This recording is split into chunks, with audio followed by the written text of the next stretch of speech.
Assalamualaikum warahmatullahi wabarakatuh. Waalaikumsalam warahmatullahi wabarakatuh. Selamat pagi Bapak Ibu. Pagi. Oke, terima kasih atas waktu dan kesempatan yang telah diberikan, dan terima kasih juga atas kehadiran Bapak Ibu semua pada ruangan ini. Di sini saya Mufrid Arifuddin, calon guru penggerak Angkatan 7 Kabupaten Kendal, akan menyampaikan kaitannya dengan budaya positif, yang dimana budaya positif ini ditugaskan pada kami untuk disosialisasikan, untuk disampaikan kepada Bapak Ibu semua. Langsung saja, mohon izin untuk menyampaikan materi yang akan kita sampaikan nanti. Yang pertama adalah disiplin positif dan nilai-nilai kebajikan universal. Yang kedua, teori motivasi, hukuman, dan penghargaan serta restitusi. Yang ketiga ada keyakinan kelas. Yang keempat kebutuhan dasar manusia dan dunia yang berkualitas. Yang kelima restitusi, 5 posisi kontrol. Dan yang terakhir nanti kita akan belajar tentang restitusi, segitiga restitusi.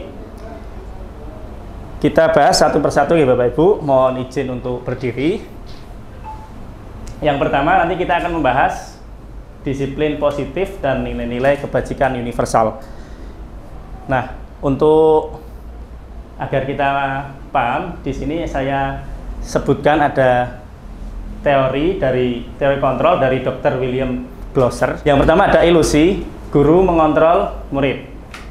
Bahwasanya di sini kita sebagai guru seringkali kita lakukan, kita mengontrol murid kita, memaksakan kehendak kita agar murid kita melakukan sesuatu sesuai dengan keinginan kita. Itu ibaratnya kita memberikan kontrol atau mengontrol pada murid kita. Dan itu sebenarnya hanyalah ilusi semata, yang mana itu nanti kalau kita terapkan, kita hanya mengontrol saja, nanti tidak baik diterapkan pada murid kita. Kemudian yang kedua, ilusi bahwa semua penguatan positif, efektif, dan bermanfaat. Jadi tidak semua penguatan positif yang selalu kita berikan pada murid kita itu ternyata juga ada sisi negatifnya. Nanti akan kita bahas satu persatu. Kemudian yang ketiga, ada ilusi bahwa kritik dan membuat orang merasa bersalah dapat menguatkan karakter. Sering juga kita melakukan ketika kita sedang memberikan pesan dan saran kepada siswa kita. Seringkali pernyataan-pernyataan kita itu membuat siswa tersebut merasa bersalah. Nah, itu juga tidak baik Bapak Ibu ternyata. Kemudian yang keempat, ilusi bahwa kritik dan membuat orang merasa bersalah dapat menguatkan karakter. Dan yang terakhir adalah ilusi bahwa orang dewasa memiliki hak untuk memaksa. Jadi kita sebagai orang dewasa, sebagai guru, kemudian memaksakan kehendak kita kepada murid kita, itu ternyata juga banyak sisi negatifnya. Nah, di sini ada tabel tentang stimulus respon dan teori kontrol. Yang pertama, stimulus respon.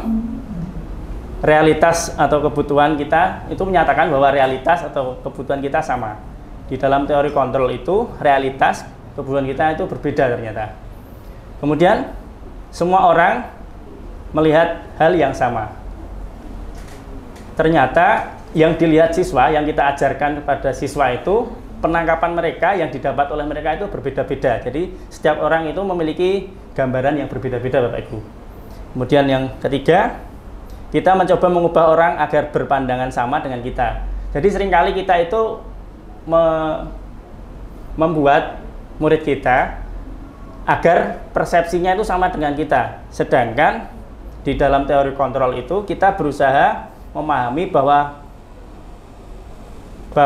orang lain itu memiliki pandangan yang berbeda-beda tentang dunia dan tentang pelajaran yang kita sampaikan. Kemudian perilaku buruk dilihat sebagai suatu kesalahan. Jadi ini yang umum terjadi, bahwasanya perilaku yang buruk yang dilakukan oleh siswa itu adalah sebuah kesalahan. Padahal di dalam teori kontrol itu semua perilaku pasti dia memiliki tujuan, baik itu tujuan yang baik maupun tujuan yang jelek, tapi dia memiliki, tentunya pasti memiliki tujuan. Nanti kita bahas lebih dalam lagi di kebutuhan, jadi kebutuhan manusia. Kemudian orang lain bisa mengontrol saya di dalam stimulus respon yang sering kita lakukan pada umumnya, itu orang lain bisa mengontrol saya. Padahal teori kontrol itu hanya kita sendiri, hanya saya, hanya jenengan semua sendiri yang mengontrol diri Anda sendiri. Misalkan saya yang mengontrol ya saya sendiri, nggak mungkin orang lain bisa mengontrol saya. Itu di dalam teori kontrol. Kemudian pemaksaan ada pada saat bujukan gagal. Jadi kita sebagai orang tua, sebagai guru, itu seringkali ketika kita membujuk anak didik kita, murid-murid kita, tetapi bujukan kita itu gagal, seringkali kita melakukan paksaan. Nah, itu di dalam stimulus respon. Sedangkan di dalam teori kontrol itu kolaborasi dan konsensus menciptakan pilihan-pilihan baru. Jadi tidak melulu dengan paksaan, dengan ancaman, tapi kita lebih mengajak ke kolaborasi, apa yang bisa dilakukan oleh murid kita.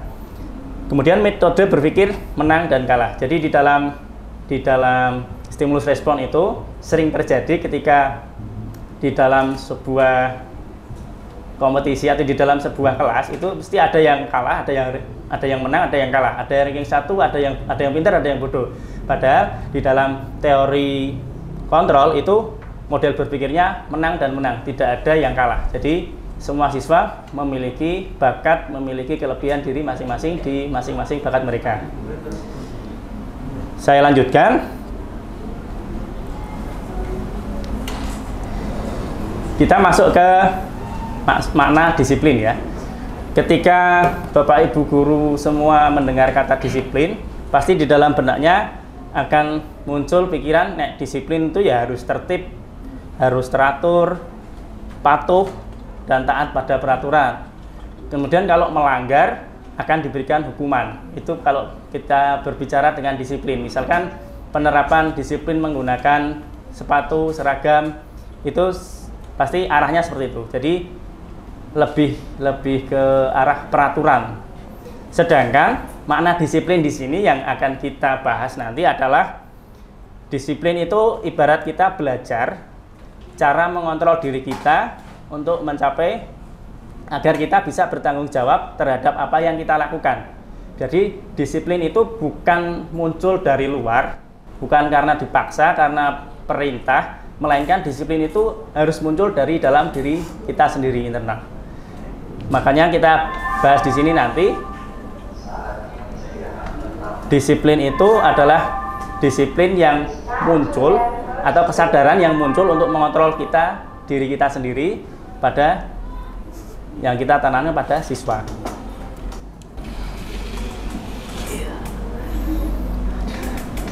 Kemudian kita masuk pada nilai-nilai kebajikan.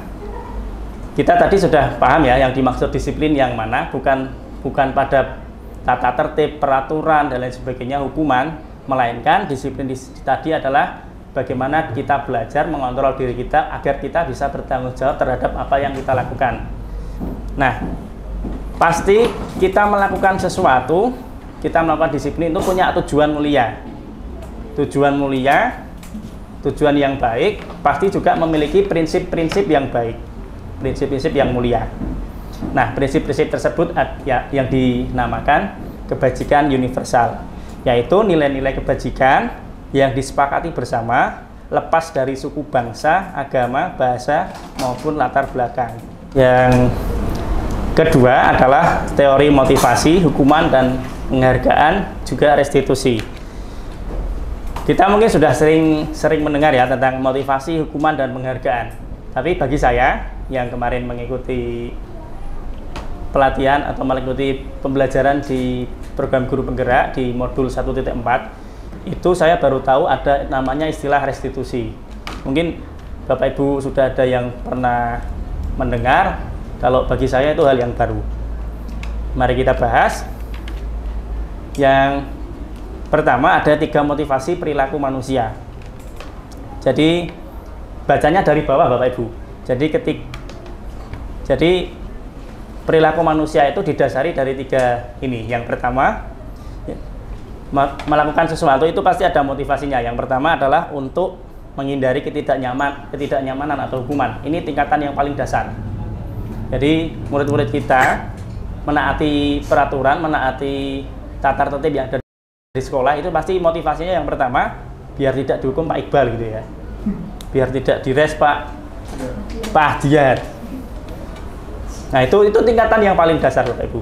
Kemudian satu tingkat di atasnya ada untuk mendapatkan imbalan atau penghargaan dari orang lain. Biasanya ini terjadi ketika pembelajaran. Ketika pembelajaran ada banyak siswa kita yang bersemangat, bermotivasi, misalkan disuruh maju cepet-cepetan, misalkan ya, tapi kayaknya jarang. Misalkan seperti itu. Nah, motivasinya pasti salah satunya ini, untuk mendapatkan imbalan. Biar nilai saya baik, biar saya nanti dijajak karo Pak Ahdiat, misalkan seperti itu. Nah, ini tingkatan di atas, yang paling di atas, di tengah-tengah, di atasnya yang tadi untuk menghindari hukuman. Kemudian motivasi yang terakhir adalah untuk menjadi orang yang mereka inginkan dan menghargai diri sendiri dengan nilai-nilai yang mereka percaya. Ini tingkatan yang paling tinggi. Jadi ibarat ini adalah kesadaran bahwa saya melakukan sesuatu itu karena ya biar saya ini merasa, karena saya pengen seperti itu, karena saya tahu bahwa yang saya lakukan itu baik. Itu adalah tingkatan yang tertinggi. Kita lanjutkan. Masuk pada hukuman, konsekuensi, dan restitusi. Hukuman dan konsekuensi mungkin kita sudah sering mendengar ya Bapak Ibu.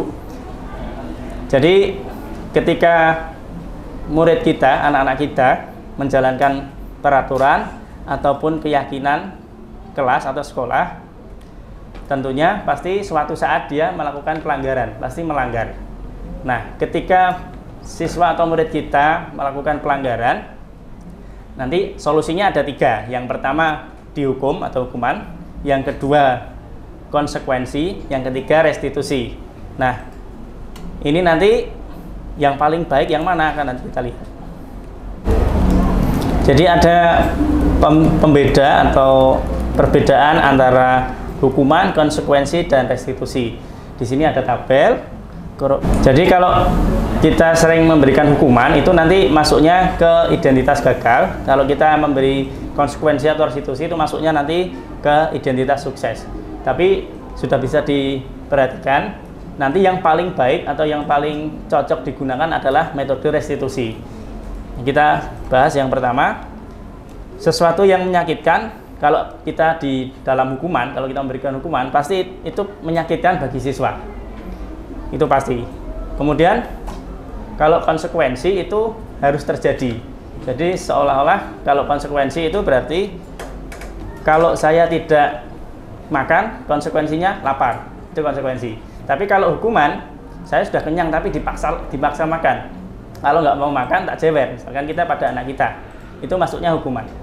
Terus kemudian restitusi itu kita memberikan pilihan.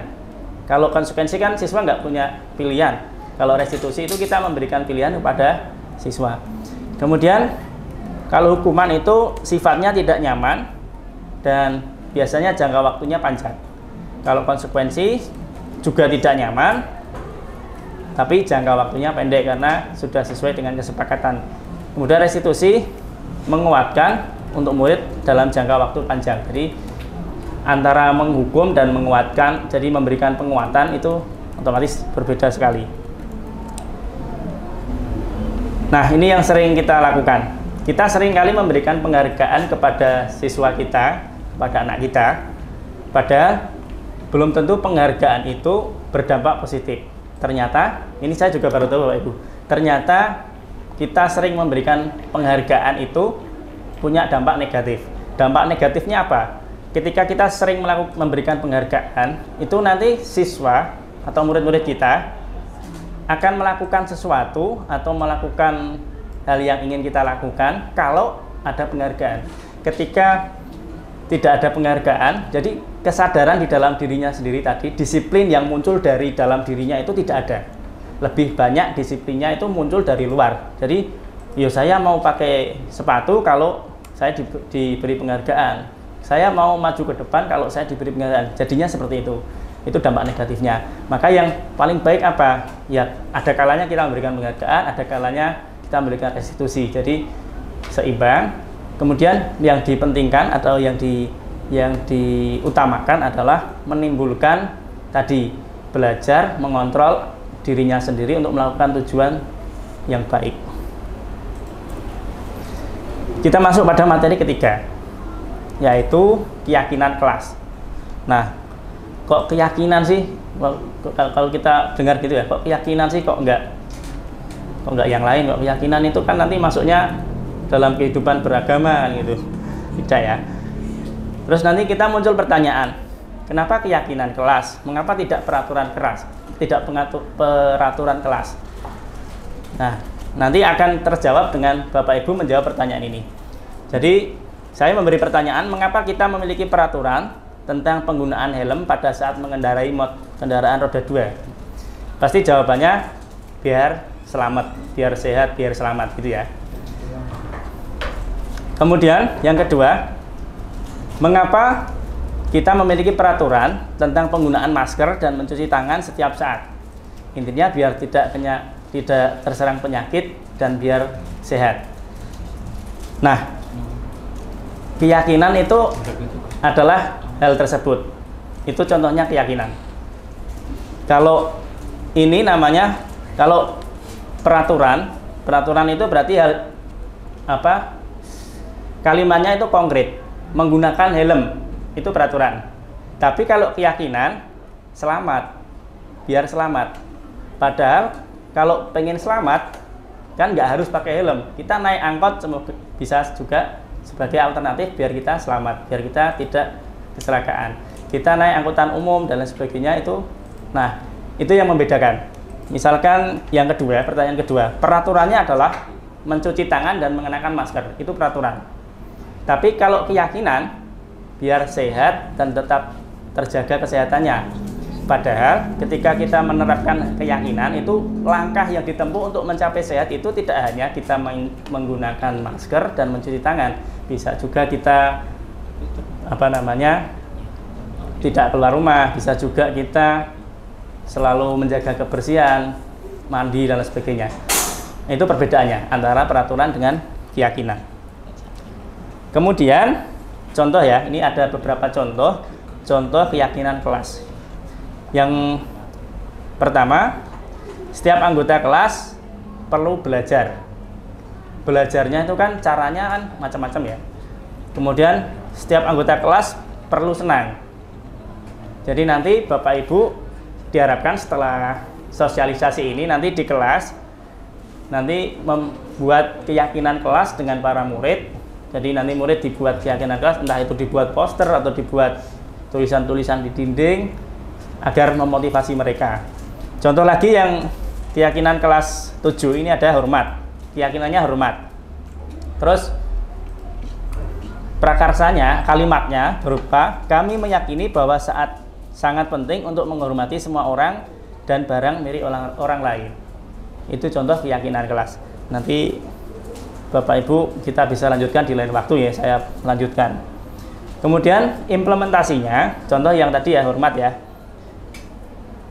Hormat tampak seperti, jadi kalau kita sudah meyakini keyakinan kelas hormat, kalau siswa melakukan keyakinan hormat tadi, yang tampak itu apa? Misalkan datang tepat waktu, kemudian menyapa teman dan guru setiap hari, mengembalikan barang teman yang telah dipinjam dan mengucapkan terima kasih. Itu masuknya yang tampak. Tidak tampak seperti, jadi kebalikannya, sering hadir terlambat, tak acuh kepada teman dan guru, tidak mengembalikan barang yang telah dipinjam dan meletakkannya sembarangan.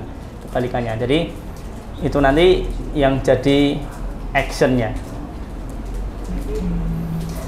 Kita lanjut pada materi berikutnya, kebutuhan dasar manusia dan dunia yang berkualitas.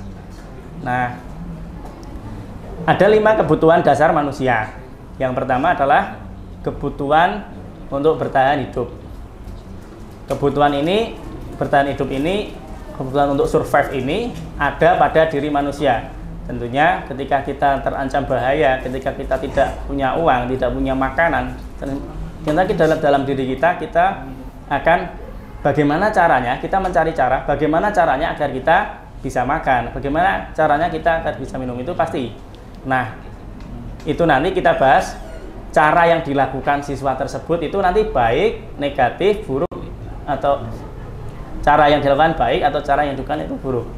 Tapi tentunya nanti kaitannya kebutuhan ini dengan tindakan yang dilakukan murid kita.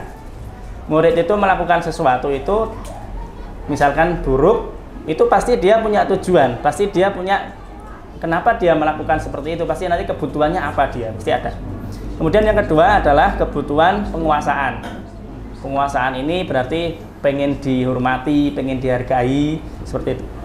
Kemudian kebutuhan akan kasih sayang dan rasa diterima.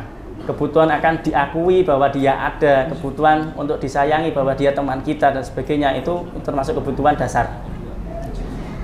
Kemudian kebutuhan akan kebebasan. Kebebasan ini berarti menjalankan apa yang dia inginkan, itu kebutuhan akan kebebasan. Jadi misalkan saya pengen belajar tapi dengan cara delosor, misalkan seperti itu. Itu kebutuhan dia, pendapatnya seperti itu. Yang penting dia mau mendengarkan pembelajaran kita. Itu nanti kebutuhan dasarnya seperti itu. Kemudian kebutuhan akan kesenangan. Nah, ini juga penting juga dalam pembelajaran kita. Tentunya kita itu tidak monoton mengajarkan hanya materi. Dan di dalam pembelajaran itu nanti kita juga mempertimbangkan kebutuhan siswa akan kesenangan dia. Bagaimana dia bisa bahagia dalam pembelajaran kita. Nah, jika kita dapat mengidentifikasi akan kebutuhan yang mendorong perilaku kita, maka perubahan perilaku positif dapat dimulai dengan mencari solusi untuk memenuhi kebutuhan tertentu dengan cara yang positif juga. Jadi, untuk mengidentifikasi akan kebutuhan dasar tadi itu sangat penting sekali agar kita nanti bisa memberikan solusi tentang kebutuhan yang diperlukan oleh murid atau oleh anak kita. Kemudian dunia berkualitas, yaitu tempat khusus dalam pikiran Anda, tempat Anda menyimpan gambaran representasi dari semua yang Anda inginkan. Bisa berisi orang-orang, hal-hal apa saja yang terbaik dalam hidup Anda dan membuat Anda merasa bahagia dan terpenuhi kebutuhan dasar Anda. Jadi di dalam benak kita itu ada istilahnya di sini dinamakan dunia berkualitas. Itu dimana kita menyimpan misalkan Bu Mul misalkan punya idola, misalkan siapa Bu? Park Jin Sung misalkan ya. Nah, Lee Min Ho. Nah, itu ada di dalam pikiran kita. Itu bisa berupa orang, bisa berupa keadaan, bisa berupa apapun itu, di mana itu nanti memenuhi kebutuhan dasar kita. Salah satu dari kebutuhan dasar kita itu adalah dunia yang berkualitas. Nah, kita lanjutkan masuk di restitusi 5 posisi kontrol. Jadi kita sebagai guru itu ada sekitar 5 posisi yang sering kita lakukan. Yang pertama, ini mungkin Pak Ahdiat ini. Posisi kontrol sebagai penghukum. Jadi kemungkinan murid itu marah dan mendekati atau bersifat agresif. Jadi ketika kita memposisikan diri kita sebagai penghukum itu berarti kita pandangannya melotot dengan bentak-bentak, dengan memberikan hukuman dan lain sebagainya, itu berarti kita posisinya sebagai penghukum. Nah, itu nanti dampaknya pada murid kita akan bersifat, murid kita akan agresif. Agresif itu bisa berupa dendam dengan guru tersebut, tidak suka dengan guru tersebut. Ketika diajar dengan guru tersebut itu murid tersebut akan merasa malas untuk mendengarkan pembelajarannya. Itu karena kita posisinya sebagai penghukum. Kemudian ini contohnya ini ya. Bisa jadi sesudah kembali duduk murid tersebut akan mencoret-coret bukunya. Jadi ketika kita memberikan hukuman, pasti yang kita beri hukuman itu mesti mengulang lagi. Contohnya yang datang terlambat. Ketika kita memberikan hukuman pada siswa tersebut, pasti suatu saat nanti dia pasti mengulang lagi, terlambat lagi, seperti itu. Kemudian posisi kontrol sebagai pembuat merasa bersalah. Ini juga sering kita lakukan.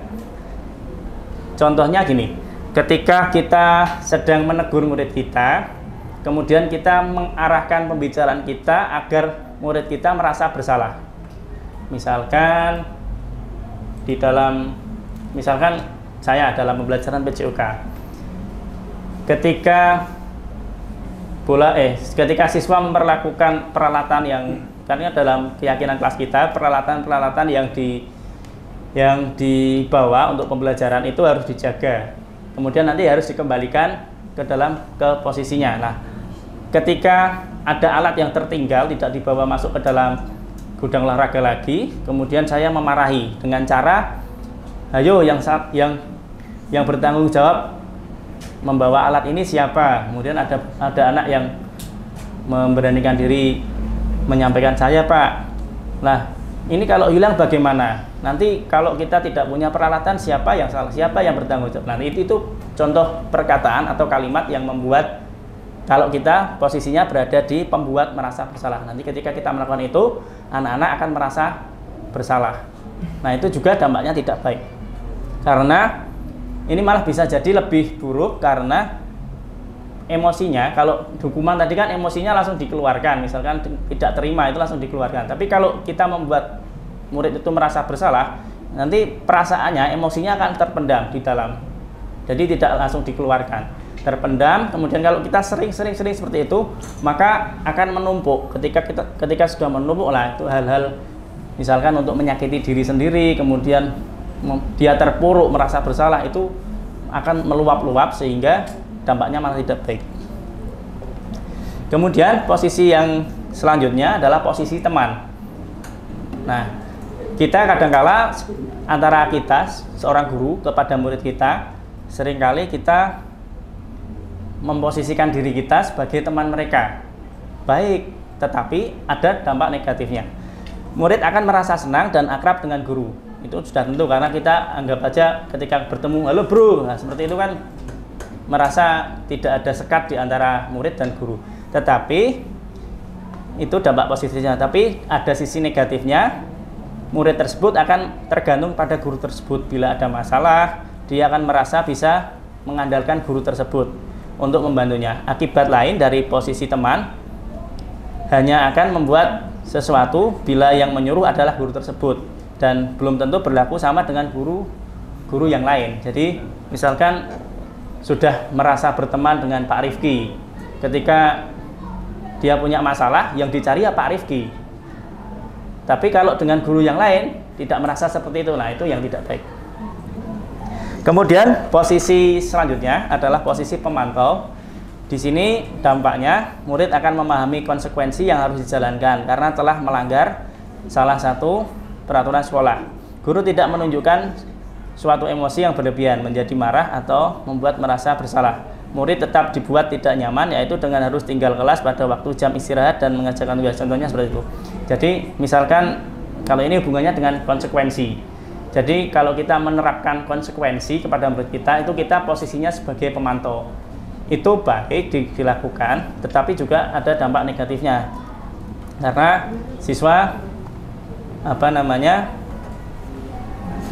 membuat mereka merasa diberi hukuman meskipun itu adalah konsekuensi, dan nanti siswanya jadi tidak berkembang.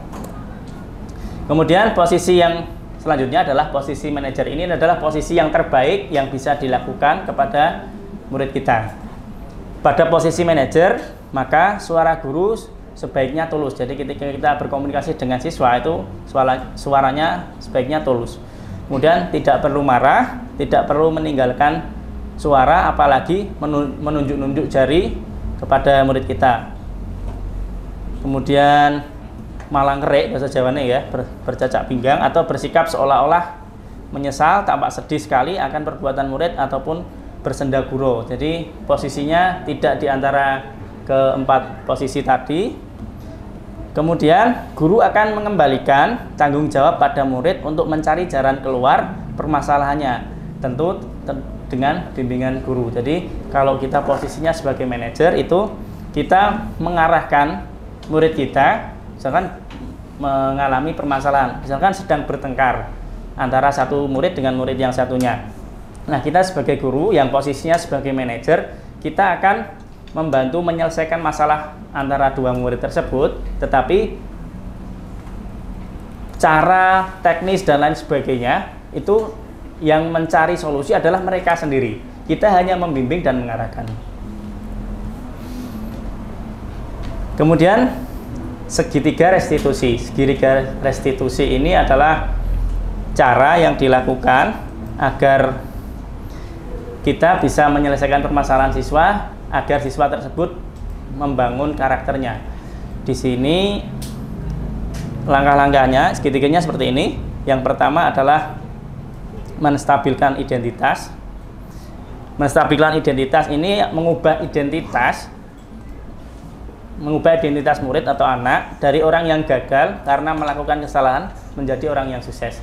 Ternyata segitiga restitusi ini Bapak Ibu, kemarin saya sudah mempraktikkan dengan siswa kita, dan ternyata bisa kita praktekkan juga pada anak kita sendiri. Jadi tidak harus pada murid kita, tapi pada anak kita. Jadi saya menerapkan pada anak saya juga.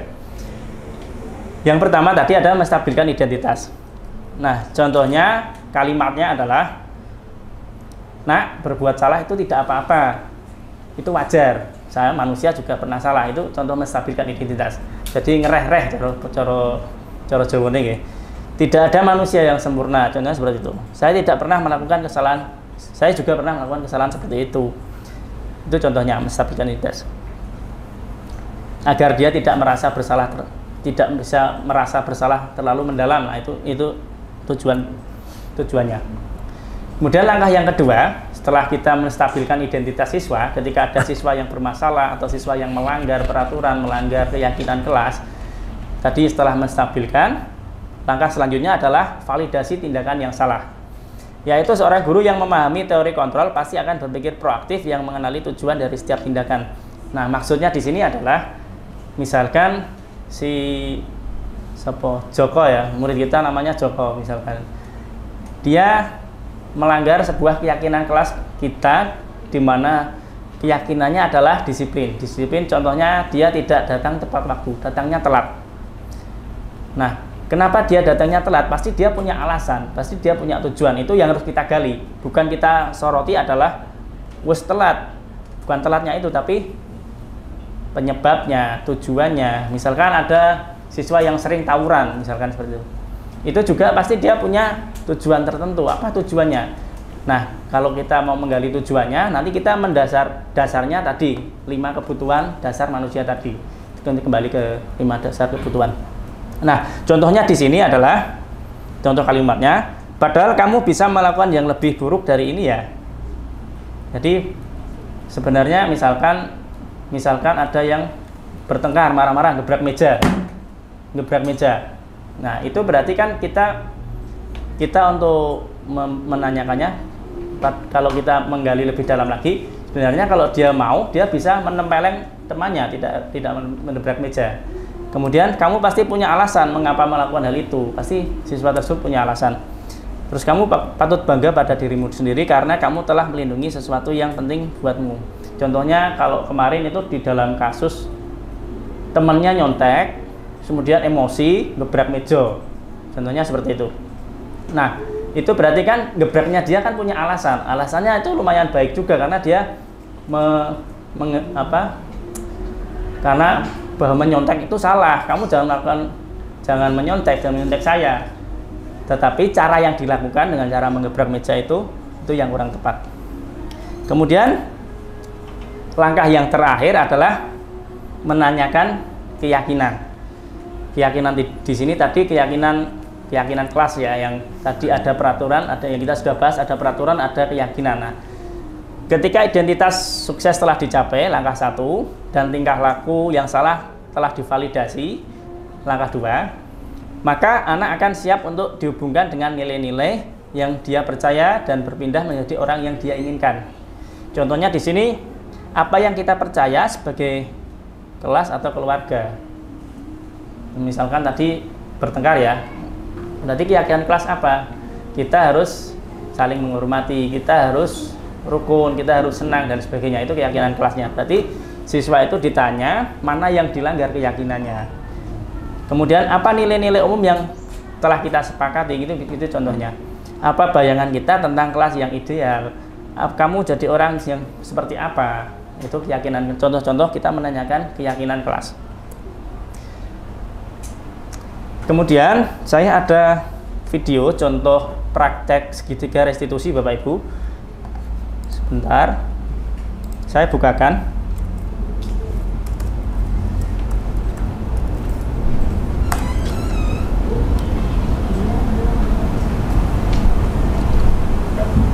Kebetulan sudah saya unggah di YouTube, jadi ada di sini.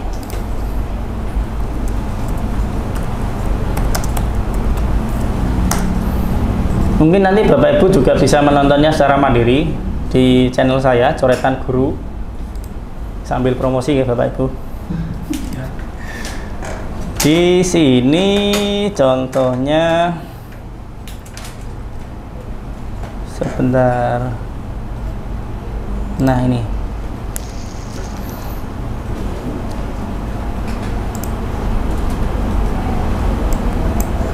Nah, suaranya belum kedengaran.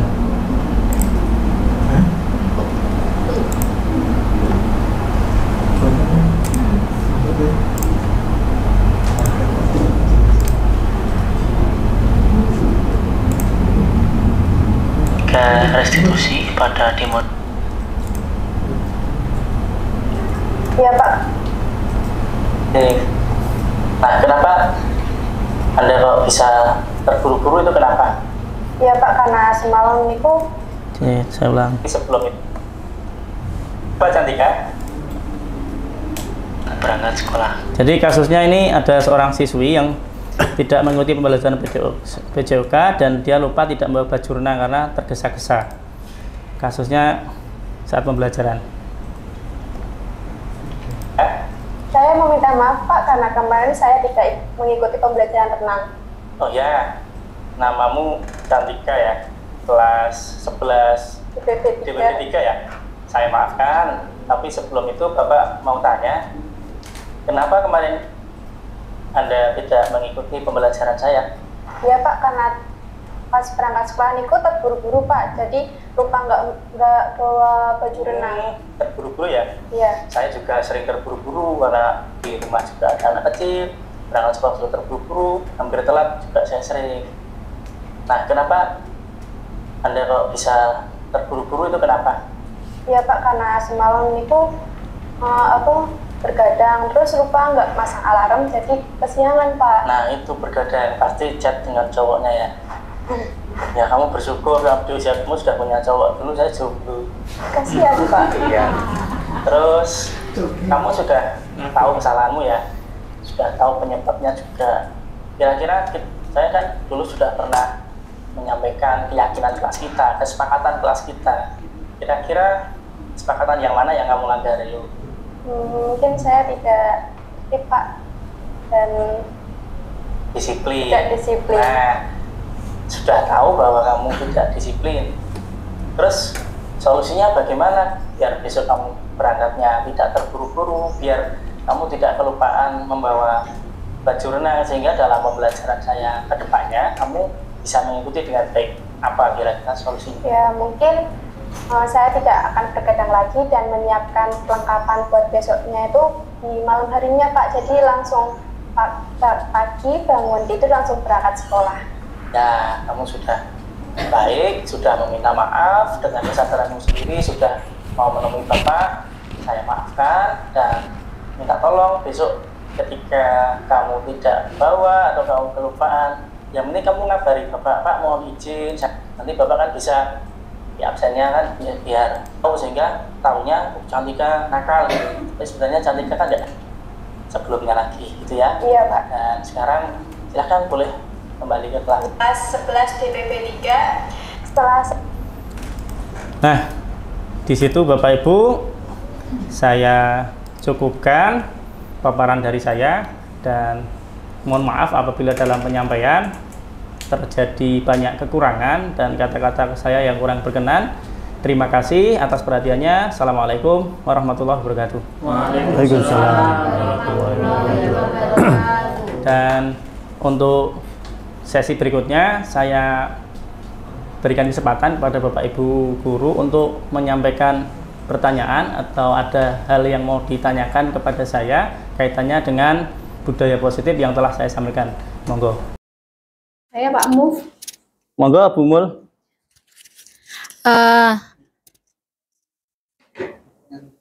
Ya Bu Mul. Terima kasih untuk kesempatannya Pak Muf. Ini tadi saya mendapatkan ilmu yang bermanfaat pada presentasi Pak Mufrida. Tadi saya mengingat ada 5 dasar kebutuhan manusia yang dimana itu bisa diaplikasikan dalam pembelajaran seperti itu Bapak. Nah, di sini yang saya tadi ingin saya tanyakan, bagaimana caranya menyamakan kebutuhan anak yang tentunya berbeda-beda Bapak. Kalau tadi Pak Muf mengatakan kalau anak ingin belajar dengan glosor, ya boleh, silakan seperti itu nggih. Kalau ini di contohnya di pembelajaran menjahit, misalkan ada anak yang suka dengan musik, tapi juga ada anak yang dengan musik itu jadi pusing. Nah itu bagaimana Pak untuk cara mengatasi yang hal tersebut supaya semua anak bisa nyaman, kemudian menyelesaikan pekerjaan itu dengan baik. Nah itu pertanyaan saya Pak. Terima kasih. Terima kasih Bu Mul. Saya langsung jawab aja biar nanti tidak kelupaan pertanyaannya karena panjang sekali. Jadi kalau kita memaksakan siswa itu atau orang-orang itu mempunyai kebutuhan yang sama, itu pada dasarnya kebutuhannya ada 5 tadi sama. Jadi kita tidak harus menyamakan, tentu saja kebutuhannya sama. Cuman cara yang dilakukan adalah berbeda-beda, teknis atau cara mencapai kebutuhannya. Misalkan kebutuhan nyaman, kebutuhannya saya lupa. Kebutuhan akan kenyamanan atau nyamanan ya, kesenangan. Dia biar bisa senang tadi, itu caranya bagaimana? Beda-beda. Contohnya saya biar senang bagaimana? Game main Mobile Legends itu senang. Beda lagi ceritanya Bu Mul. Mungkin Bu Mul senengnya jalan-jalan sambil makan-makan. Itu kan caranya biar senang. Nah, kita terapkan dalam pembelajaran. Contohnya tadi ketika ada siswa yang suka musik, ada siswa yang kalau musik itu malah ngeluh, jahitnya terganggu. Nah, ya tergantung kreativitas kita Bu Mul. Kita siasati aja, pakai headset yang senang musik, oke, jeduk-jeduk sambil dangdutan. Nah, yang tidak suka mungkin bisa dijauhkan dari temennya yang suka musik, atau tempat duduknya, tempat posisinya dia menjahit, konser, itu dijauhkan, tidak didekatkan, atau bisa menggunakan headset juga nggak masalah. Itu contohnya kalau yang diberikan contoh Bu Mul tadi seperti itu. Tapi kalau dia dengar suara jahit aja sudah ngeluh lah, itu beda cerita Bu. Ojo kon jahit Bu. Nyakit. Ojo. Itu nggak cocok jadi penjahit karena aduh kok ngeluh aku. Jangan. Itu nggih Bu Mul ya. Tergantung situasi dan kondisi. Jadi kita bisa memodifikasi pembelajaran kita seperti apa agar kebutuhan akan kebahagiaan tadi itu bisa tercapai di dalam kelas kita. Mungkin ada satu lagi pertanyaan karena saya sudah digini-ginikan sama panitia. Monggo Bu Sarah. Ya, saya mungkin Bapak. Jadi terima kasih atas kesempatan yang diberikan. Di sini saya sangat tertarik sekali dengan materi yang disampaikan oleh Bapak, yaitu tadi tentang disiplin dan juga hukuman yang selama ini itu di mindset kita itu bahwa disiplin dan hukuman itu cenderung ke arah yang negatif seperti itu. Jadi anak harus patuh dan hukuman itu harus yang membuat efek jera seperti itu. Nah, yang ingin saya tanyakan itu bagaimana sih caranya menerapkan disiplin yang positif seperti itu. Jadi langkah-langkahnya itu bagaimana, kemudian contohnya itu seperti apa. Jadi anak itu mungkin bisa patuh tanpa kita suruh seperti itu ya. Dan kemudian apabila ada anak yang mungkin melanggar, mungkin tadi disampaikan bahwa hukuman itu tidak cocok, tetapi mungkin lebih cocok restitusi. Nah itu bagaimana contohnya seperti itu? Ya, terima kasih Bapak. Terima kasih atas pertanyaannya. Saya langsung jawab juga, nanti kelupaan. Jadi disampaikan bahwa tadi ada disiplin dan hukuman. Jadi kalau kita berbicara masalah disiplin, itu pasti mindset kita adalah peraturan, tertib. Kemudian kalau melanggar dihukum, itu mindset kita. Tetapi disiplin yang dibahas di sini adalah disiplin bagaimana caranya kita belajar, murid kita belajar untuk mengontrol dirinya agar bisa bertanggung jawab terhadap apa yang dia lakukan. Nah, caranya tadi kita sudah sampaikan. Jadi kita yang pertama tadi, ketika kita sebagai guru itu posisi kontrol kita itu jangan sebagai penghukum, jangan sebagai pengawas, apalagi tadi ada 5 ya. Nah, yang kita lakukan adalah kita harus sebagai manajer. Nah, manajer itu yang bagaimana sih? Manajer itu berarti kita posisinya tidak menjudge dia, tidak menyalahkan dia, tidak menghukum dia, tetapi menuntun, misalnya ada siswa yang bermasalah, menuntun bagaimana siswa tersebut menyelesaikan masalahnya sendiri. Nah, kaitannya dengan disiplin apa? Kalau kita sudah menuntun itu kan berarti kan dari dalam dirinya solusi solusi dan kesimpulan yang ada di siswa itu kan muncul dari dirinya sendiri, bukan dari luar. Jadi kalau kita ibaratnya kalau langkah konkretnya, kalau agar siswa itu bisa disiplin, bagaimana memunculkan keyakinan-keyakinan atau kebajikan-kebajikan universal tadi, kayak misalkan disiplin, hormat, dan sebagainya, itu kan bagian dari keyakinan atau kebajikan kebaikan universal. Bagaimana keyakinan-keyakinan tersebut bisa muncul dari dirinya sendiri. Nah, kalau kita bicara masalah teknis, nanti caranya banyak sekali. Tapi intinya adalah bagaimana biar siswa itu misalkan tadi hormat. Bagaimana siswa itu mau hormat, menghormati orang lain, tapi mau karena kemauannya dia sendiri, bukan karena dipaksa. Misalkan kita sebagai orang tua, sementara ini yang saya lakukan ketika ada anak saya bertemu dengan orang tua yang lain, mesti saya menyuruh salaman le, salaman kali mbah, salaman kali, mesti saya menyuruh seperti itu.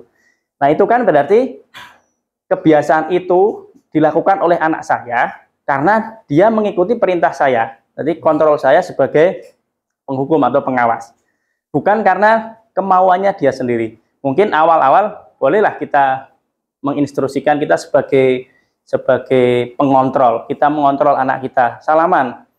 Tetapi yang lebih penting lagi adalah bagaimana dia itu mau salaman tanpa kita menyuruhnya, atau dia mau salaman karena kemauannya dia sendiri.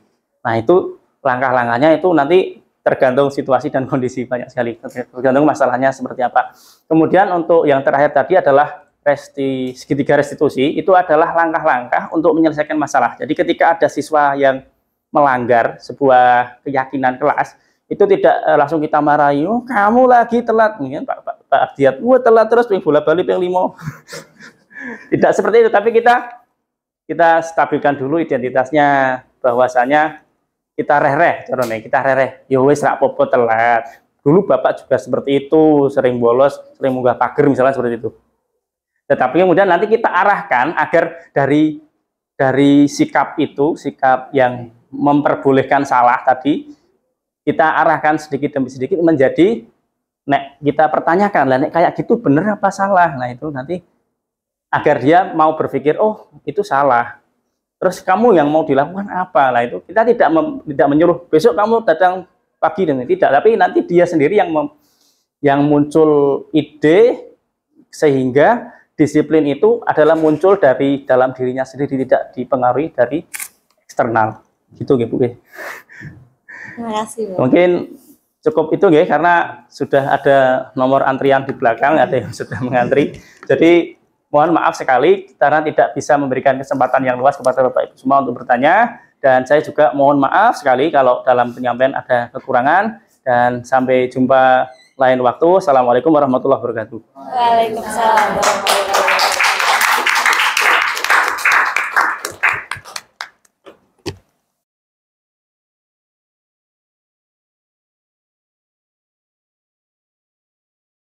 Assalamualaikum warahmatullahi wabarakatuh. Waalaikumsalam warahmatullahi wabarakatuh. Selamat siang anak-anak. Selamat siang. Mohon maaf mengganggu waktunya. Terus mohon izin waktunya untuk saya pakai ya. Ini masih pelajaran saya ya. Ya. Tapi masih tinggal beberapa menit. Jadi di sini Bapak mau menyampaikan sesuatu kaitannya dengan kesepakatan kelas atau keyakinan kelas. Jadi saya harapkan nanti setelah kegiatan ini kita dalam satu kelas itu punya keyakinan, punya kesepakatan bahwa dalam pembelajaran kita nanti yang akan kita lakukan itu apa-apa gitu ya. Tapi sebelum itu kita nanti Bapak beri penjelasan sedikit tentang apa itu keyakinan kelas. Kenapa kok keyakinan kelas, kok tidak peraturan kelas gitu ya? Iya. Keyakinan itu kalau kita bedakan dengan peraturan. Kalau peraturan itu kalau kalian ke jalan pakai naik kendaraan bermotor ya, harus menggunakan helm ya. Iya. Wajib menggunakan helm, wajib memiliki SIM gitu ya. Iya. Tetapi kalau keyakinan itu yang dilihat bukan wajib menggunakan helmnya, tetapi alasannya kenapa kok pakai helm? Kira-kira apa? Biar aman. Aman, selamat. Nah, yang di garis besar, di garis bawahi, yang di stabilo dilingkari adalah keselamatan. Biar selamat ya. Iya. Keselamatan. Jadi kalau peraturan itu wajib menggunakan helm. Kalau keyakinan tadi tujuannya apa? Keselamatan. Jadi yang kita bahas atau yang kita soroti bukan wajib menggunakan helmnya, tapi selamatnya. Kalau yang kita bahas atau yang kita selalu tekankan itu wajib menggunakan helm, wajib menggunakan helm, wajib menggunakan sepatu warna hitam pantofel. Bukan itunya, tetapi selamatnya. Kalau kita sudah yang di garis besari adalah selamatnya, biar aman, selamat, pasti nanti kita tanpa disuruh dipaksa menggunakan helm, kita pasti pakai helm dengan sendirinya. Gitu ya. Nah, ada contoh lagi. Pas zamannya corona kemarin, pas besar-besarnya, kita wajib memakai masker, mencuci tangan gitu ya. Itu peraturan. Tetapi kalau kita melihat keyakinan, kira-kira apa? Keyakinannya terhindar dari sehat ya berarti ya. Sehatnya ya. Sehat. Termasuk nanti di dalam kelas kita. Saya tidak memberi peraturan wajib datang tepat waktu. Tidak seperti itu. Tapi apa? Disiplin. Nah, disiplin. Mohon maaf sedang batuk. Ini gara-gara tidak cuci tangan dan pakai masker. Disiplin ya, berarti disiplin itu kalimat positifnya. Yang perlu kita kesepakati adalah dalam keyakinan kelas nanti itu kalimatnya atau katanya itu berupa kata yang positif. Disiplin positif nggak? Positif. Terus kalau Aksaya punya peraturan wajib mengumpulkan tugas tepat waktu, disiplin lagi ya. Wajib mengerjakan tugas, disiplin lagi. Wajib hadir, disiplin lagi. Rata-rata disiplin semua. Selain itu, apalagi? Kalau kalian dengan sesama teman harus memberi salam, itu peraturan. Tapi kalau keyakinan apa? Ayo. Menyapa.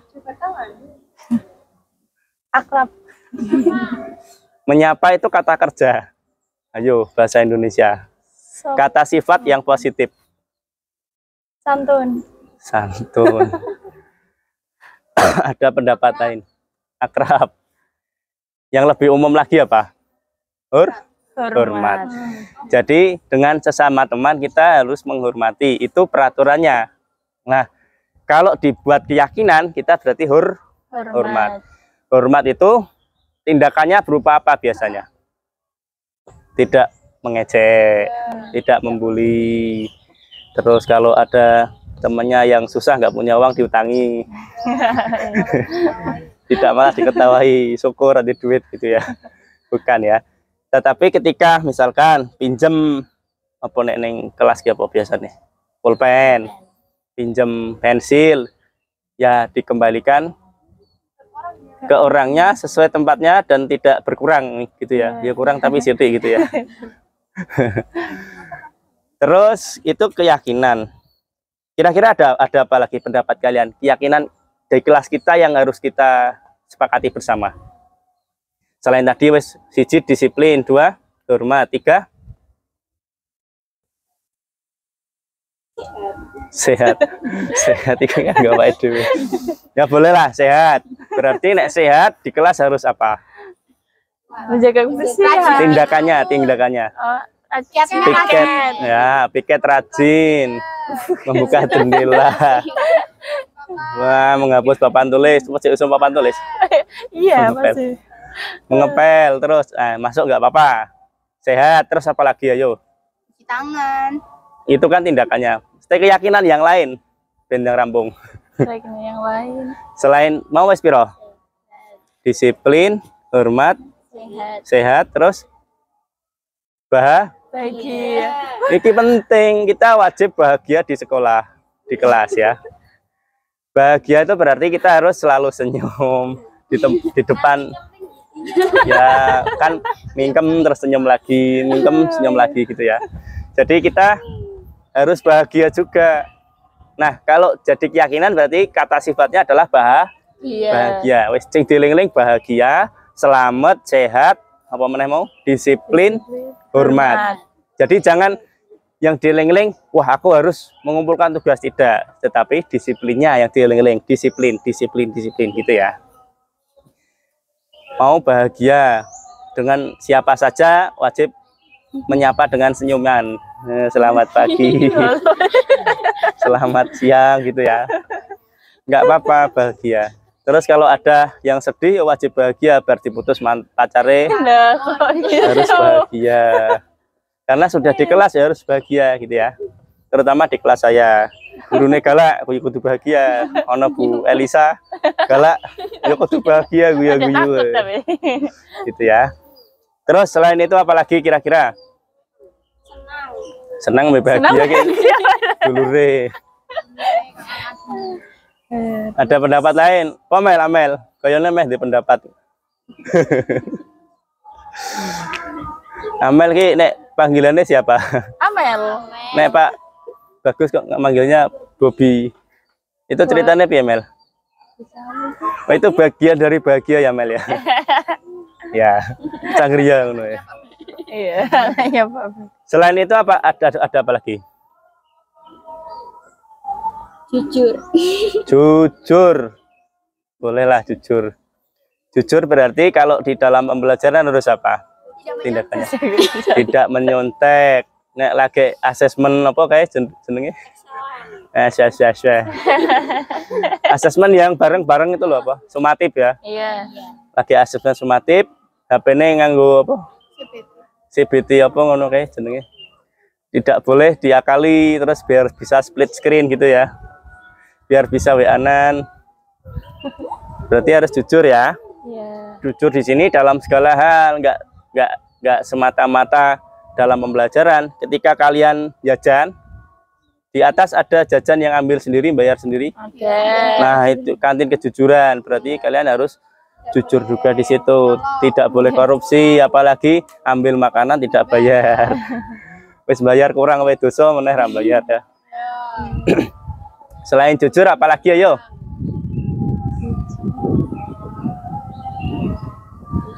Apa? Lupa. Gotong royong. Gotong royong. Gotong royong itu apa berarti? Kalau yang lebih umum lagi? Kerja kelompok. Itu lebih spesifik. Kerjasama. Kerjasama atau berkolaborasi ya. Iya. Jadi kita di dalam kelas itu tidak saling menjatuhkan, orang saingan. Kalau zaman dulu, zaman saya itu ada yang menang, ada yang kalah. Tapi kalau sekarang kita itu diarahkan ketika pembelajaran itu sama-sama menang. Jadi orang usum ranking 1 siapa, ranking 2 siapa, tidak ada. Semua ranking 1 pada bidangnya. Jadi kita itu Bapak Ibu guru itu dibekali bahwasanya setiap murid itu berbeda-beda. Setiap murid itu punya kelebihan dan kekurangan masing-masing. Jadi yang siji kelebihan berat badan, yang satu kelebihan tinggi badan kan beda-beda. Terus kita itu diminta tidak menuntut ya.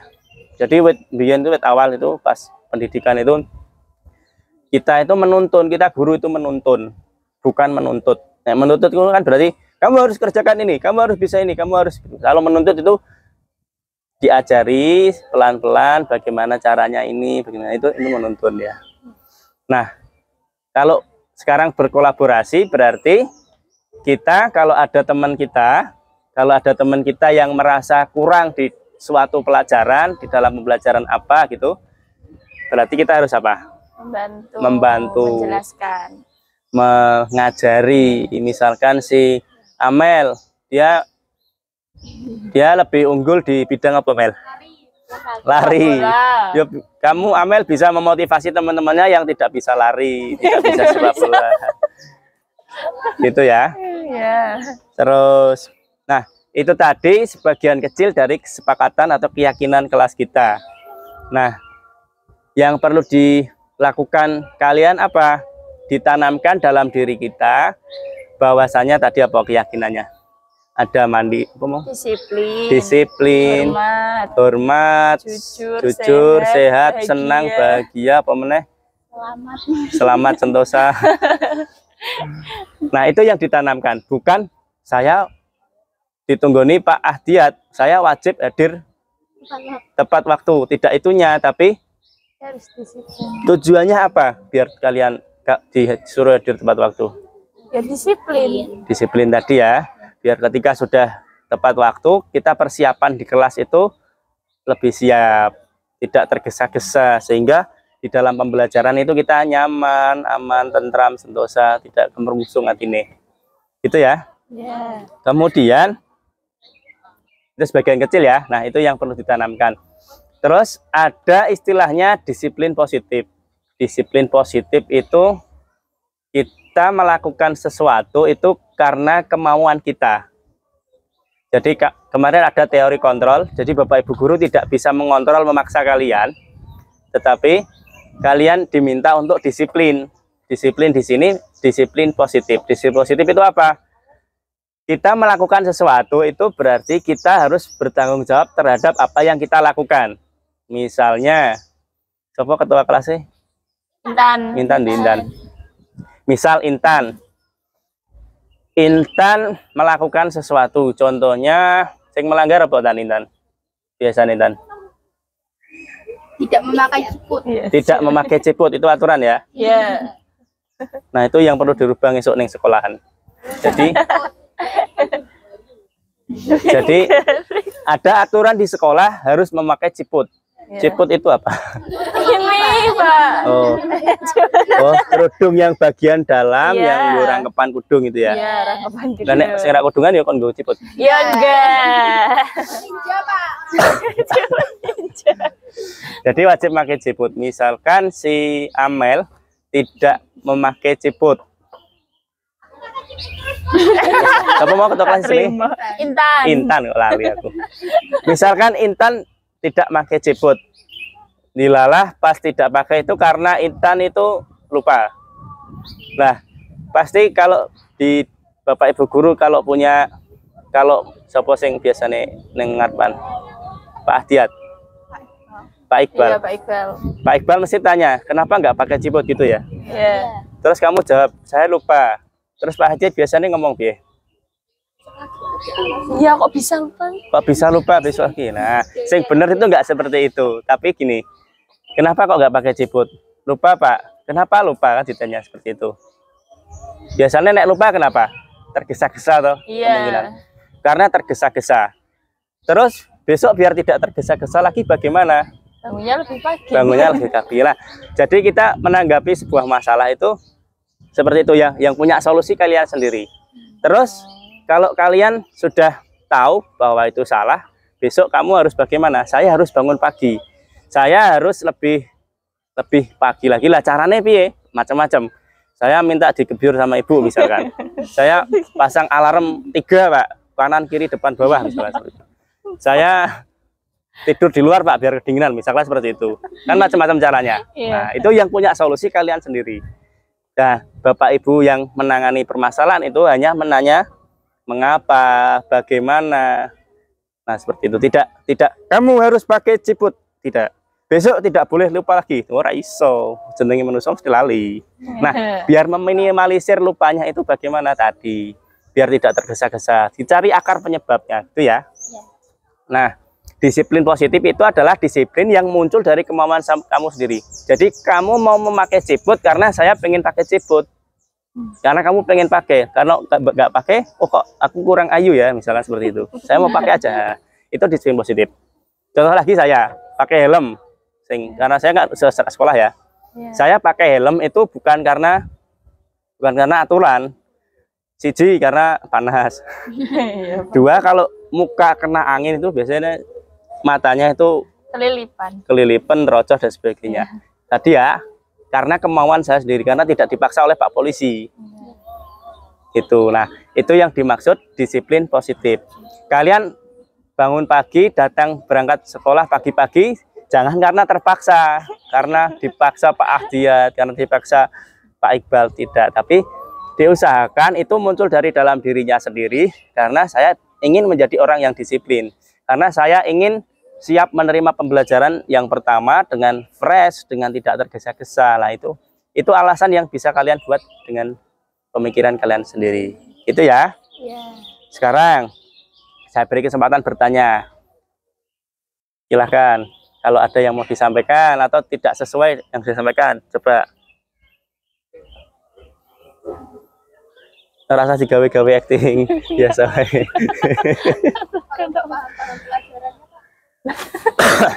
Nah, itu juga harus dicari alasannya, apa penyebabnya. Contohnya apa contohnya? Terutama matematika. Saya. Nah, itu masalahnya bisa dari diri kalian sendiri, bisa dari gurunya, bisa dari lingkungan, bisa dari cara mengajarnya Bu Elisa. Jadi banyak kasus, mungkin kalian baca berita ya. Baca berita pernah?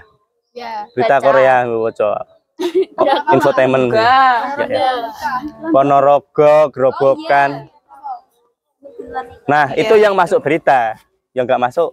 Jadi sebagian sebagian besar kalian kan perempuan ya. Perempuan. Nah, dulu ada pepatah Jawa mengatakan ajining rogo soko busono. Ajining ati soko lati, soko ucapan. Nah, kalau kita mau dihargai, ya wes siji berpakaian dengan rapi, sopan, tertutup, santun, aura. Nah, ini yang saya sampaikan. Saya hampir kelupaan. Banyak kasus terjadi siswi kita, teman-teman kita yang tiba-tiba, yora tiba-tiba sih sebenarnya. Tapi kita tahunya tiba-tiba ya. Kualat, belundung dan lain sebagainya. Ada yang hamil, ada yang meninggal. Nah, yang saya sayangkan apa? Banyak kebiasaan atau budaya pacaran kalian itu yang melebihi batas. Melebihi batas antara teman ya. Pacar kan konco sih. Belum suami, belum istri toh. Wong sing suami istri wae kadang bisa bercerai ya. Apalagi yang masih pacaran, terimane pacaran dijajake bakso, digawa ning hotel. Dipeluk mau, dicium mau. Mbok jangan terlalu murah. Ojo murahan gitu ya. Jadi perempuan itu yang mahal. Bukan masalah elegannya. Elegan tapi murah sih soalnya. Yang penting jangan murahan. Jangan murah. Jangan murahan iki lagi pacaran, lagi dijajak ke bakso, wis gelem dijak mojo, dipegang-pegang, dipeluk-peluk, dicium dan lain sebagainya. Nah, kalau seperti itu kira-kira melanggar keyakinan yang apa?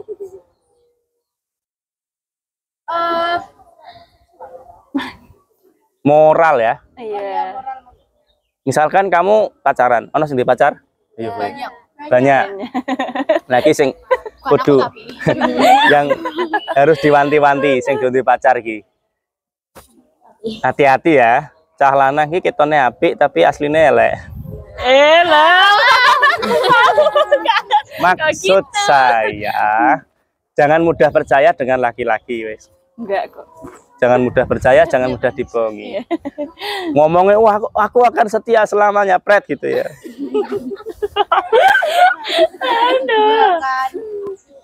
Nek gini nek kalian kan masih usia berapa? 16, 17, 15, 16. Ya. Kira-kira menuju ke pernikahan itu berapa tahun lagi? 10, minimal 10. Gak, cita-citamu nikah di usia berapa wes? 25. 30. 25, 26, 27, 28, 30, ada yang 40? Jangan. Enggak pengen. Nah, kan masih 10 tahun, 15 tahun yang akan datang toh. Iya. Kira-kira kalau sekarang sudah mulai pacar, wes sikapnya dengan kalian itu sudah dianggap kalian itu istrinya, punyanya. Masuk akal nggak? Enggak. Mengko malah misalkan ya. Misalkan, kita ceritanya pengalaman saya wes. Ya. Dulu SMA punya pacar kelas 2. Sampai kuliah sampai semester 7 masih pacaran. Ih, betah. Betah, long distance relationship.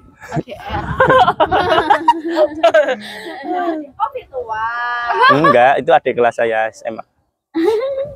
Tapi kan harus dipisahkan ketika saya kuliah, dia masih SMA kan gitu. Oh. Tapi rumah deketan. Rumahnya yo sak kabupaten lah. Sekarang nggak jadi istrinya. Waduh. Dua tante. Yo saya kali nggak lah. Nah, itu kan keberlangsungan pacaran itu tidak menjamin itu jadi suami atau istri kita. Iya. Terus dengan istri saya yang sekarang, berarti itu juga teman kuliah, pas kakak beda tapi beda jurusan, dilalah KKN bareng, terus muncullah di sana, bukan cinlok, cintanya sabare, Oh, gitu. berteman dulu, lagi seneng mendekatan. Terus itu tidak memakan waktu lama, terus saya memutuskan untuk menikah. Berarti semester tua lah ini nih. Semester tua itu semester 8, 9, 8 ya. 9 masuk orang lulus.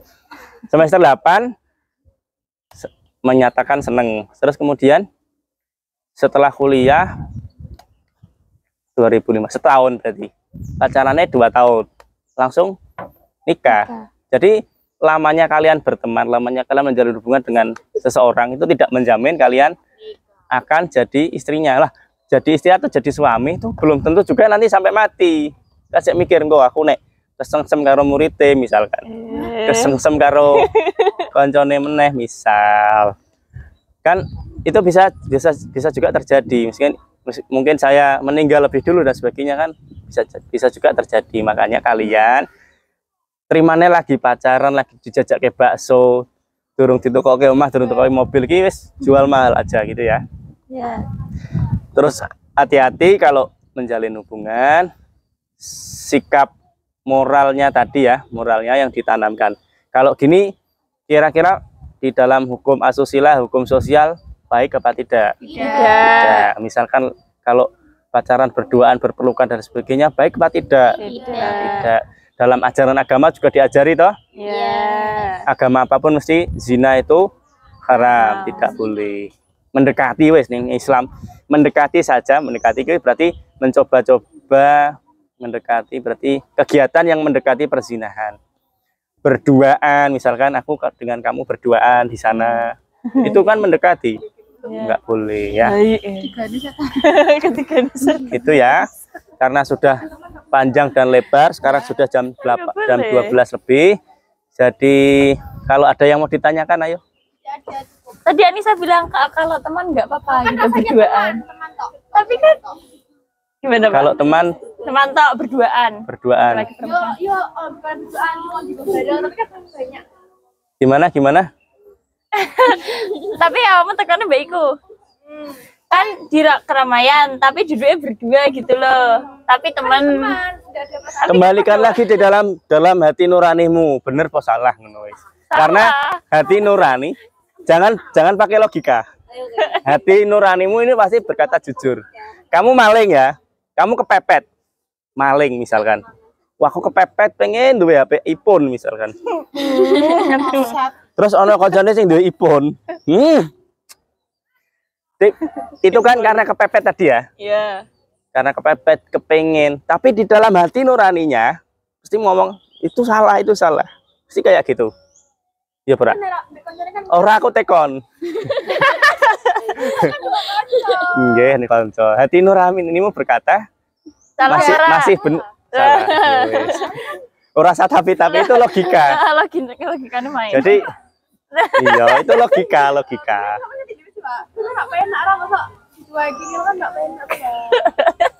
Ya ngajak konco kan bisa cari. Yo, kan bisa ngajak. Jemputnya sama anak STM, Pak. Ya rak apa-apa, saya tahu modusnya. Memang sekarang anak zaman sekarang ngomongnya konco rak apa-apa, mbak Siti rak apa-apa bar kuwi lali. Belum. Belum. Tak ceritani ya, aku lanang ya. Oh iya. Aku lanang. Saya laki-laki. Laki-laki beneran iso gawe anak. Iya, Pak. Lagi bener. Jadi modusnya itu mesti awal mula itu pasti dia jauh. Sok ngejak sholat, sok ayo jamaah, sok tak nggugah bengi-bengi, sholat tahajud, mesti kayak gitu. Tetapi ketika nanti sudah ada tanggapan dari si perempuan, tanggapan mau, terus diajak jalan mau, jajan gelem dan sebagainya, itu tahap kedua. Tahap ketiga dijak dolan tanpa ada kepentingan, naik jajan terus ibu apa mau barang, itu Pak ada kepentingan. Tetapi nanti itu iya ada kepentingan. Tetapi itu tahap berikutnya nanti pasti tidak ada kepentingan dijak dolan. Misalkan ayo neng Tirtarum ndelok wong adus misalkan. Yo. Ndelok wong renang. Itu tahap berikutnya. Ngajak ke suatu tempat tanpa ada kepentingan. Bar kuwi nek sing perempuan menanggapi, oh berarti ada lampu hijau iki. Dilancarkanlah kegiatan berikutnya. Entah itu neng dalan, neng sepi-sepinan, entah itu di mana. Pasti nanti bertahap nambah-nambah. Kita nono wis. Oh, gitu. Aku langsung soalnya. Iya, nek meh dilanjutkan enggak apa-apa. Tetapi kan kamu punya hati nurani, punya iso mikir di salah di benar. Enggak apa-apa dilanjutkan asalkan bisa saling menjaga. Di berteman tapi yo wis secara mula. Sing penting itu nah ini tugasnya orang tua karena kita di sekolah kan ngawasinnya pas di sekolahan ya, nggak mungkin ya selama 24 jam tentunya pas di rumah juga diawasi itu orang tua kudune. Nah besok kalau kalian jadi orang tua kemarin dan anak wedok sing hati-hati gitu ya. Ya. Ada lagi yang mau disampaikan?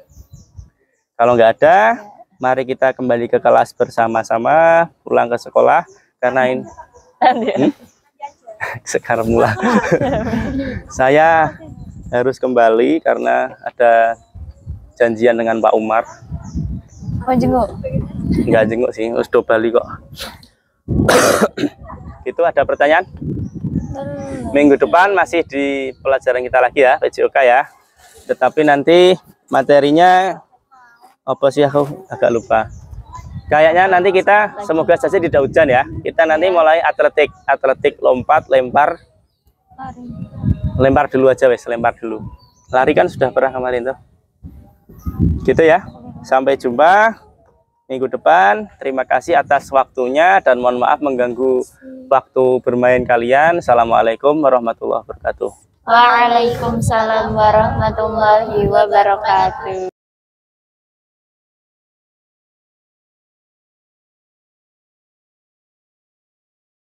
Assalamualaikum warahmatullahi wabarakatuh. Perkenalkan, nama saya Siti Lulu Nafisya dari kelas 10 MPLB 2. Dan saya Winda Tantiana dari kelas 10 MPLB 2. Setelah kami mendengarkan penjelasan dari Pak Mufrida, kami jadi lebih paham mengenai apa itu peraturan, apa itu keyakinan, dan apa perbedaan di antara keduanya. Nah, jadi kita jadi lebih paham apa yang harus kita tanamkan dalam diri kita, yaitu keyakinan, bukan masalah peraturan. Jadi semisalnya kita itu contohnya mau datang sekolah tepat waktu. Datang sekolah tepat waktu itu bukan karena dituntut oleh peraturan, tapi karena atas dasar kesadaran diri sendiri. Adalah karena kita tuh mau disiplin, bukan karena kita tuh mau bukan karena peraturan yang ada gitu. Jadinya kita sadar kita harus datang tepat waktu supaya jadi orang yang disiplin.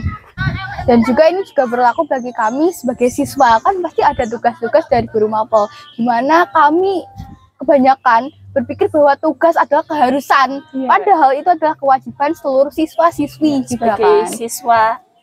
Dan ini juga berlaku untuk tugas, bahwa tugas itu bukan hanya sekedar ya tugas toh gitu, enggak, kita harus memandang tugas itu sebagai kebutuhan kita. Dimana kita itu butuh tugas itu apa sih buat ngasah kemampuan kita sendiri biar untuk kita menjadi bisa berkembang ya, nggak stuck di situ terus gitu. Jadi kita harus memandang tugas itu sebagai sesuatu yang tantangan agar menjadi lebih baik lagi. Sekian dari kami. Wassalamualaikum warahmatullahi wabarakatuh. Dadah.